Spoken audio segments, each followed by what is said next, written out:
Good morning, dear students. Today we will study the new words of lesson 7. The lesson is rain. The first new word is field. Field का मतलब होता है मैदान. Second is umbrellas मतलब छाते. Third is ships. Ships का मतलब होता है जहाजों.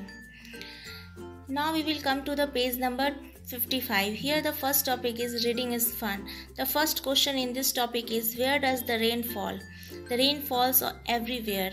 It falls on field, tree, umbrellas and ships. बारिश कहाँ कहाँ होती है? तो बारिश जो है हर जगह होती है. यह मैदान पे होती है, पेड़ पे होती है, छातों पे होती है और जहाज़ों पे होती है. The second question is what do people use when it rains? People use umbrellas and raincoats when it rains. तो लोग क्या यूज़ करते हैं जब बारिश होती है? जब बारिश होती है तो लोग छाता या फिर बरसाती का यूज़ करते हैं. The second topic in this page number is let's talk. In this section the first question is what do you do on a rainy day? आप बरसात के दिन में क्या करते हैं? The answer is I play with paper boats on a rainy day. मैं बरसात में पेपर का नाव बनाकर खेलता हूँ या फिर खेलती हूँ. ठीक है. The second question in this section is how do you keep yourself dry in the rain? आप अपने आप को बारिश में कैसे सूखा रखते हैं?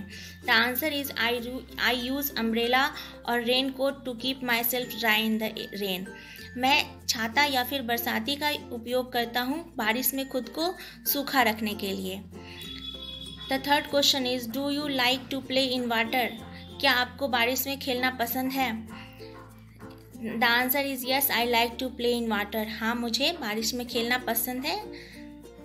The fourth question is say what things live in water. आपको बताना है इस क्वेश्चन में कि कौन सी चीज़ें पानी में रहती हैं. The answer is many things live in water like frogs, crocodiles, fish, whales, tortoises, etc. पानी में बहुत सी चीज़ें रहती हैं जैसे मेढक, मगरमच्छ, मछली, व्हेल और कछुए आदि. The third topic in this page number is let's listen. The first question is have you heard the sound of rainfall? क्या आपने कभी बारिश की आवाज़ को सुना है? The answer is yes, I have heard the sound of rainfall. It makes a splash sound. हाँ, मैंने बारिश की आवाज़ को सुना है. ये जो है एक स्प्लैश साउंड क्रिएट करती है मतलब कि निकालती है. The second question in this section is what sound does the rain make on umbrellas? Rain जो है वो अम्ब्रेलाज पर मतलब छातों पर कौन सा आवाज़ निकालती है? The answer is the rain makes the sound of pitter patter on umbrellas. Rain जो है छातों पर पिटर पैटर का साउंड निकालती है. The third question is what sound does the rain make on the leaves of the trees?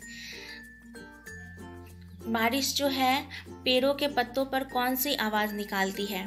The answer is the rain makes the sound of drip drop on the leaves of the trees. पेड़ों के पत्तों पर बारिश drip drop का sound निकालती है. The fourth question is what sound does the rain make on your window? आपके window पर बारिश कौन सी आवाज़ निकालती है? Make all these sounds yourself. आपको ये सारे साउंड खुद से भी निकालने हैं, बनाने हैं. ठीक है. तो इस लास्ट क्वेश्चन का आंसर हम लिखेंगे The rain makes the sound of tip tap on my window. Rain जो है हमारे खिड़की पर टिप टैप का आवाज़ निकालती है.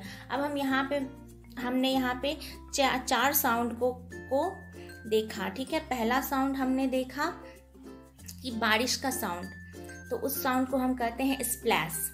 सेकंड साउंड हमने देखा बारिश जब छाता पर गिरती है तो वो साउंड आता है पिटर पैटर. थर्ड साउंड हमने देखा जब बारिश पेड़ों के पत्तों पर गिरती है तो उस साउंड को कहते हैं ड्रिप ड्रॉप. और फोर्थ साउंड हमने देखा जब बारिश हमारे खिड़की पर गिरती है तो वो साउंड आता है टिप टैप. तो इस तरह से ये चारों साउंड आपको खुद से बनाने हैं, खुद से बोलने हैं. ठीक है. तो इस तरह से आज हमने पेज नंबर 55 कंप्लीट किया. देखिए हमने यही टॉपिक सब पढ़ा है आज. पहला टॉपिक हमने पेज नंबर 55 का पढ़ा रीडिंग इज़ फन, जिसमें कि 2 क्वेश्चन आंसर थे. सेकंड टॉपिक हमने पढ़ा लेट्स टॉक, जिसमें 4 क्वेश्चन आंसर थे. ठीक है. थर्ड टॉपिक हमने पढ़ा लेट्स लिसन, इसमें भी 4 क्वेश्चन आंसर हैं. ठीक है. और इस तरह से हमने पेज नंबर 55 आज कंप्लीट किया। तो ऊपर जो मैंने सारे क्वेश्चन आंसर्स करवाए हैं आप इनको कॉपी में लिख कर रख लेंगे, ठीक है। और आगे की पढ़ाई हम लोग नेक्स्ट क्लास में करेंगे। Thank you my dear.